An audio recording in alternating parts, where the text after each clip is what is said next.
నమస్తే, welcome to Aadya media. నేను మీ స్వర్ణ. ప్రస్తుతం మనతో పాటు ఉన్నారు సీనియర్ జర్నలిస్ట్ శ్రవణ్ కుమార్ గారు. నమస్తే అండి శ్రవణ్ గారు. నమస్తే అమ్మా. శ్రవణ్ గారు, తెలంగాణలో రాజకీయ పరిణామాలు చూస్తుంటుంటే అగమ్య గోచరంగా ఉందని అనుకోవచ్చు. ఎందుకంటే ఈ గంటకో మాట మాట్లాడుతున్నారు, మరో గంటకు వేరే మాట వస్తుంది, ఏం జరుగుతుందో తెలియడం లేదు. బట్ ఇవన్నీ చూస్తున్న విశ్లేషకులు ఏం చెప్తున్నారంటే తెలంగాణలో సీఎం కేసీఆర్ గారు అసెంబ్లీని రద్దు చేసే అవకాశం ఉంది, ముందస్తు ఎన్నికలకు వెళ్ళే అవకాశం కూడా లేకపోలేదు అంటూ వార్తలు వస్తున్నాయి. మీరు ఏం చెప్తారు చూస్తున్న పరిణామాలను బట్టి?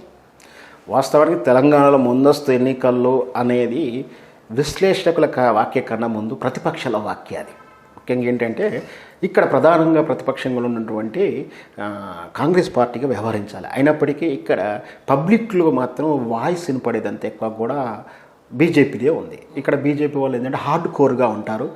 వాళ్ళు ఏం చేసినా కూడా బీభత్సంగానే ఉంటుంది.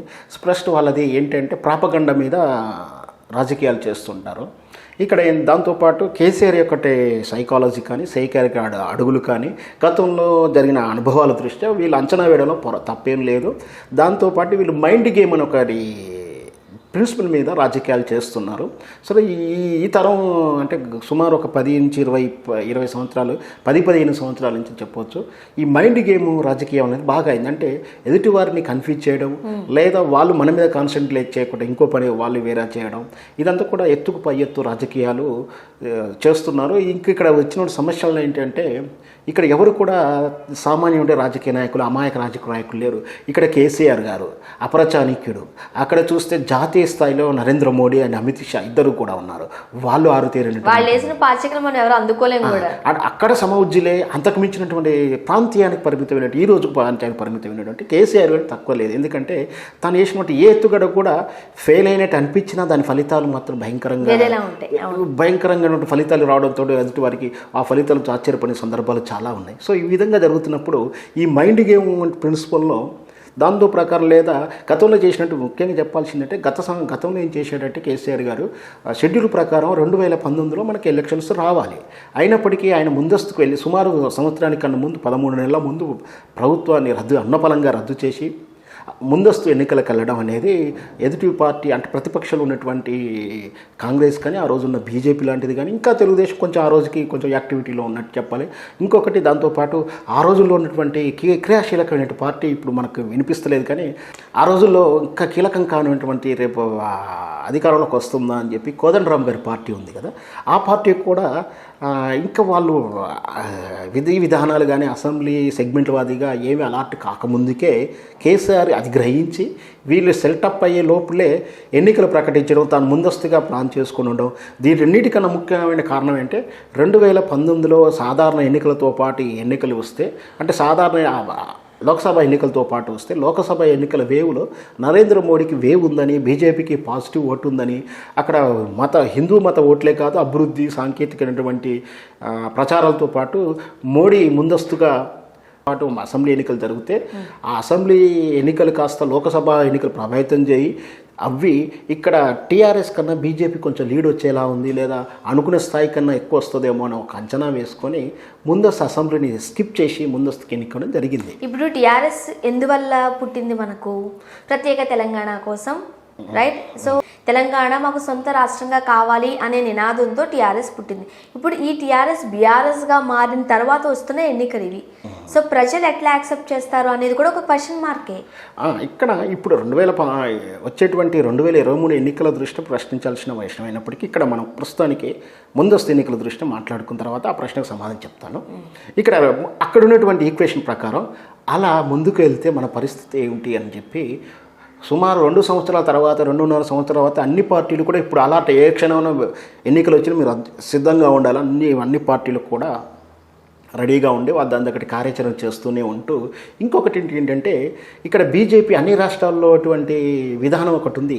ఏదైతే ప్రతిపక్ష పార్టీలు అధికారంలోకి వస్తే తమ పార్టీ రానప్పుడు ఇతర పార్టీలు వచ్చినప్పుడు ఏమాత్రం సందున్నా ఏమాత్రం అవకాశం ఉన్నా లేకపోతే బలహీనటువంటి ప్రభుత్వాలు ఉంటే దాన్ని కూలదోసి కానీ దాన్ని బర్తరఫ్ చేసి కానీ వీళ్ళు బీజేపీ ప్రమేయంతో ఒక పార్టీని ఇంకో అధికారం తీసుకురావడం లేదా రద్దు చేసి మళ్ళీ ఎన్నికలు పోవడం అనే ఒక ప్రక్రియ చేసి కేసీఆర్ అంటే ఇక్కడ ఉదాహరణకి ఇక్కడ ఈ రాష్ట్రంలో తీసుకుంటే కేసీఆర్ ఒక ఫెయిల్యూర్గా చూపించి రద్దు చేయడానికి అవకాశాలు ఇప్పించేసి అంటే ఇక్కడ కుట్ర ఒక మైండ్ గేమ్ చేశారు. ఏం చేశారంటే టచ్లో ఉన్నారు అని చెప్పేసి మనకు తెలుసు ఈటల రాజేందర్ కన్నా ముందు జరిగిన ఎపిసోడ్ అంతా కూడా అందరూ కూడా టచ్లో ఉన్నారు అక్కడ అసమ్మతివాదులు అంతా కూడా దూవడం మైండ్ గేమ్ కేసీఆర్ని మైండ్ గేమ్ ఆడిచ్చేసి ఒకవేళ వీళ్ళంతా కూడా గతంలో మనకు చూసి ఎన్టీ రామారావు గారు పీరియడ్లో కూడా ఇక్కడ పదవి సంక్షేమం వచ్చినప్పుడు అక్కడ జరిగిన పొరపాటు కూడా అక్కడ అదే అందరూ ఈ కళాబిల్లు టైంలో అసెంబ్లీ రద్దు చేసి మళ్ళీ ఫ్రెష్ ఎన్నికలకు పోతాము ఎవరెవరు పార్టీ జంప్ అవుతున్నారో ఒక కన్ఫ్యూజ్లో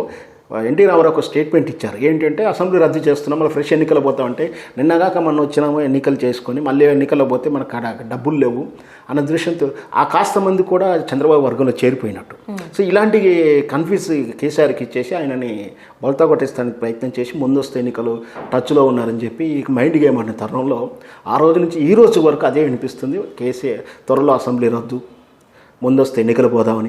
ఇప్పుడు ఎందుకు ఇదే అంశం చర్చనీయాంశం అయిందంటే నిన్న పార్టీ సమ్మేళనంలో నిన్న జరిగినటువంటి పార్టీ ఆవిర్భావ సమావేశంలో ప్రజానాయకులను ప్రతినిధులను ఉద్దేశించి కేసీఆర్ చెప్పిన వాక్యం ఇక్కడ ముందస్తు ప్లాన్ ఎప్పుడు కూడా బీజేపీ చేసింది, మనం ముందస్తు వెళ్ళట్లేము, అయినప్పుడు కూడా అక్టోబర్ కోసం మనం అక్టోబర్లో బహుశా ఎన్నికలు రావచ్చు అంటే ఇక్కడ తాను ముందస్తు వెళ్తున్నాను చెప్పట్లేదు, అక్టోబర్లో రావచ్చు అంటే ఇక్కడ ఏంటంటే ఇక్కడ కూడా కేసీఆర్ మైండ్ గేమ్ అని చెప్పొచ్చు. ఇక్కడ వాస్తవానికి జనవరిలో రావాలి ఎన్నికలు, డిసెంబర్లో షెడ్యూల్స్ వస్తాయి, మిగతా 4 రాష్ట్రాలతో పాటు సమానంగా చేయాలి. కాకపోతే ఇక్కడ ప్రతినిధులకు ఒక టార్గెట్ ఇచ్చాడు, 3 నెలల ముందే మీరు టైం పెట్టుకోండి, ఒకవేళ అక్టోబర్లో ఎన్నికలు వస్తే ఎలా ఉంటుంది, మీరు దీని దగ్గర కార్యాచరణ చేయాలని చెప్పి అతను చెప్పిన ఉద్దేశం కావచ్చు. అంటే 3 నెలల ముందే కొంచెం ముందు ప్రో మంత్ డేట్ పెడితే వాళ్ళు ఏదన్నా చేయదలుచుకున్న అభివృద్ధి పథకాలు కానీ అక్టోబర్ తర్వాత మళ్ళీ ఎన్నికల కోడ్ వస్తుంది, ఏదన్నా ప్రాజెక్ట్ చేస్తే అది పని ప్రారంభిస్తే పని బిల్లులు కాకపోయినా ఫలితాలు రాకపోవచ్చు. కాబట్టి మీరు అక్టోబర్ని టార్గెట్గా పెట్టుకోండి, దాంతో వరకే మనం ప్రిపేర్ అవ్వాలి. సో అక్టోబర్ తర్వాత ఎన్నికలు వస్తాయని ప్రియులండి, అది ముందస్తుగా భావించడం కాదు. ఇక్కడ వాస్తవానికి ప్రతినిధులకు ఇచ్చినటువంటి టార్గెట్కి మనం భావించాలి. కానీ ఇప్పటికిప్పుడుగా కేసీఆర్ అయితే ముందస్తుకు పోడు, సాధారణ ఎన్నికలతో పాటే ఒక నెల లేదా ఎన్నికల సంఘం చేసినట్టు 1 నెల అటు ఇటు అవుతుంది, కానీ చాలా ముందస్తు అయితే వెళ్ళదు. ఇక్కడ మీరు బీఆర్ఎస్కి వెళ్ళింది అంటున్నారు. ఇక్కడ ప్రత్యామ్నాయం తన మనుగడ కోసం పోరాటం అని జీవపరిణామ సిద్ధాంతం ఉంది. ఇక్కడ టీఆర్ఎస్ ఇక్కడ సక్సెస్ అయింది, రాష్ట్రాన్ని సాధించాం, రాష్ట్ర అభివృద్ధి జరుగుతుంది. ఈ తరుణంలో బీజేపీ ఇక్కడ టీఆర్ఎస్ పార్టీని భూస్థాపితం చేయడం కానీ కొలాప్స్ చేయడానికి ప్రయత్నం చేస్తున్నప్పుడు ప్రతిపక్ష పార్టీలన్నిటినీ ఏదో దమనకాండ చేస్తూ ఇక్కడ కేసుల రూపంలో అవినీతి అని చెప్పి కేసుల రూపంలో వేధింపులు, కవిత గారి కేసే కానీ ఇతర రాష్ట్రాల్లో జరుగుతాయని కేసులు చూస్తున్నాయి. ఈ పరిస్థితుల్లో బీజేపీ ఒక పార్టీ ఇలా వెతుకుతూ పోతున్న తరుణం ఉంటే ప్రశ్నిస్తానికి ఎవరు లేకున్నా, ప్రత్యామ్నాయం ఎవరు లేకున్నా ఇబ్బంది అవుతుంది. దాని దృష్ట్యా కేసీఆర్ జాతీయ రాజకీయాలకు వెళ్ళాలని, రాజకీయాలకు వెళ్ళాలంటే ఒక పార్టీ కావాలి. అప్పుడు ఆయనకు వచ్చినటువంటి సమస్య ఏంటంటే కొత్తగా పార్టీ పెట్టాలా, ఉన్న పార్టీని పేరు మార్చుకోవాలి. సో ఇక్కడ తాను చేసిన నిర్ణయం ఏంటంటే ఒక రకంగా చెప్పాలంటే ఒక తెలివైన నిర్ణయం చేసుకున్నాడు. ఇక్కడ కొత్త పార్టీ పెడితే ఇక్కడ టీఆర్ఎస్ అట్నే ఉంటుంది. అలా కాకుండా ఆల్రెడీ టీఆర్ఎస్ పేరు మీద జరిగినట్టు అభివృద్ధి కానీ ఆ ల్యాండ్ మార్క్ కానీ బ్రాండ్ వాల్యూ వాడుకుంటూనే దీన్ని తెలంగాణ ఇంకోటి ఏంటంటే ఇక్కడ తెలంగాణ వచ్చేసింది, తెలంగాణ అభివృద్ధి జరుగుతుంది. ఆయన ఉద్దేశంలో తెలంగాణ జరగాల్సిన అభివృద్ధి బాగానే జరిగింది. సరే కోరుకున్నంత జరగకుండా ఏవో పెకురస్ ఉందని ఉద్దేశం. ఇక్కడ తెలంగాణ ప్రాంతీయత్వం ఇప్పుడు అవసరం లేదు, భారతదేశాన్ని ఉన్నట్టు యావత్ 29 రాష్ట్రాలను కాపాడుకోవాలి, ఇక్కడ ఉన్నటువంటి రాజ్యాంగ స్ఫూర్తిని కాపాడాలంటాడు. ఇప్పుడు కూడా కేసీఆర్ నోట ఎప్పుడు వినపడుతున్నా రాజ్యాంగ స్ఫూర్తిని కూడా ఎప్పుడు కోరుతుంటాడు. రాజ్యాంగ స్ఫూర్తి ఇక్కడ మతవాదం లేకుండా సమానత్వము, నిధులు, నియామకాలు, దాంతోపాటు ఇక్కడ వనరులు కూడా సమృద్ధిగా ఉన్న వనరులు అన్నిటి కూడా వాడుకోవాలి. మన దేశంలో ఎన్నో సమృద్ధి వనరులు ఉన్నాయి, ఖనిజ సంపద ఉంది, నీళ్లు ఉన్నాయి, వాటిని ఎందుకు వినియోగించుకుంటలేదు. ఇక్కడ తెలంగాణ చేసినదే ఇక్కడ ఉన్నటువంటి వనరులు, నీటి వనరులను అందరికి సమానం చేస్తూ ఇక్కడ చేసిన అభివృద్ధి అంతా దేశం అంతా కావాలని కోరుకుంటూ అప్పుడు తరుణంలో ఇక్కడ ప్రాంతీయ పార్టీ కన్నా జాతీయ పార్టీగా మార్చుకోవాలనే ఉద్దేశంతో దాన్ని మార్చాడు. చూడాలండి ఏం జరగబోతుందో. Thank you so much.